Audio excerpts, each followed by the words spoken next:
जब भूख लगती है और समझ नहीं आता कि खाना क्या है तो एक सिंपल सैंडविच ही है जो काफी आसानी से बन भी जाता है और सबका पेट अच्छे से भर देता है। तो आज हमारा भी कुछ बहुत फैंसी खाने का मूड था नहीं, कोलकाता आए तो सोचा क्यों ना यहाँ का फेमस मलाई सैंडविच ही ट्राई किया जाए। जिसको बनाने के लिए दो मोटे ब्रेड के स्लाइस पर सबसे पहले तो बटर लगाया जाता है, जिसके बाद आते हैं क्यूकम्बर यानी खीरे के कुछ स्लाइस, साथ ही शिमला मिर्च और प्याज, जिसे काट कर नहीं बल्कि ऐसे ग्रेट करने के बाद लच्छों के रूप में डालते हैं। अब आजकल के स्ट्रीट फूड में सैंडविच का नाम आए और उसमें चीज ना डले, भला ये कैसे पॉसिबल है? तो लीजिए वो भी डाल दिया। पर अब जो इंग्रेडिएंट आप देख रहे हैं ये हर सैंडविच में यूज नहीं होता। ये है कोलकाता का फेमस मलाई टुकड़ा, जो मिल्क सॉलिड्स को ऐसे पत्तों के बीच में सुखाकर तैयार होता है। इसकी ये पूरी स्लाइस सैंडविच के अंदर जाएगी, जिसके बाद ऊपर आलू का मसाला रखा जाएगा। वैसे तो इतनी फिलिंग काफी होती, पर यहाँ पर थोड़ा और चीज साथ में तीखी हरी चटनी डाली जाती है। यही नहीं, अभी तो थोड़ी और मलाई रखना बाकी है। फाइनली थोड़े से चाट मसाले और एक स्लाइस टमाटर रखने के बाद सैंडविच की फिलिंग कंप्लीट हो गई।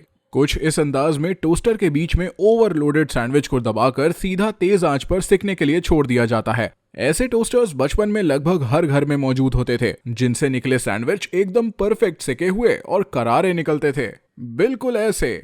ये सुनहरा रंग सैंडविच पर देखकर भूख और बढ़ जाती है।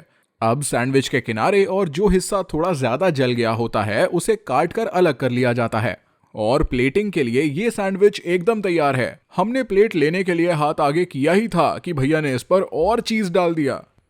ये आजकल लोग गार्निशिंग के नाम पर ऊपर से जो एक्स्ट्रा चीजें घिसकर डालते हैं ना, उससे ना तो प्रेजेंटेशन पर ना ही फ्लेवर पर कोई फर्क नहीं पड़ता, क्योंकि अंदर भी तो सेम चीज भरी है, वो भी अच्छी खासी मात्रा में। साथ में आपको यहाँ 3 अलग अलग चटनी भी दी जाती हैं। अच्छा, अब मुझे एक बात बताओ, माना कि सैंडविच दिखने में अच्छा है, कई लोगों को खाने में भी बहुत अच्छा लगेगा, पर इस मलाई सैंडविच में मलाई के फ्लेवर से ज्यादा तो बाकी चीजों का स्वाद आएगा। तो इसमें और किसी आम सैंडविच में अंतर क्या रहा? मुझे लगता है कि हम फ्लेवर लाने और फ्लेवर घुसेड़ने में अंतर ही नहीं जानते। अरे भाई, फ्लेवर घुसेड़ना आसान है, जो मिले डाल दो, पर फ्लेवर लाने के लिए ना गिने चुने इंग्रेडिएंट्स को सही मात्रा में सही तरीके से तैयार करना होता है। मलाई जब इतनी तेज आंच पर गर्म होती है तो उसका घी बन जाता है, यानी इस सैंडविच के अंदर की ज्यादातर मलाई तो बस घी बनकर रह गई होगी, जिसका आपको कोई स्वाद नहीं आने वाला। आपने देखा होगा, इसीलिए अक्सर मलाई को नॉर्मल ब्रेड के बीच में या ऊपर लगाकर बिना गर्म करे सर्व किया जाता है, जिसे कहीं मलाई टोस्ट तो कहीं मस्का बन कहा जाता है, और उसमें आपको मलाई का फ्लेवर पता चलता है। बात रही इसकी, तो इसे तो मैं एक आम सैंडविच ही समझकर खाऊंगा। हाँ, अगर आप यहाँ आकर इसे ट्राई करना चाहते हैं तो यहाँ का एड्रेस और टाइमिंग सुन लीजिए। और यहाँ का टाइमिंग और एड्रेस? टाइमिंग सुबह 11:30 बजे से रात 10 बजे तक रहता है। 11:30 से 10 बजे तक। और यहाँ का एड्रेस? बड़ा बाजार, बांसतला मोड़, कलाकार स्टेट। ओके। तारा सुंदरी जाओ, मलाई दुकान में बोलो सुबह पैसे मलाई का आधा किलो।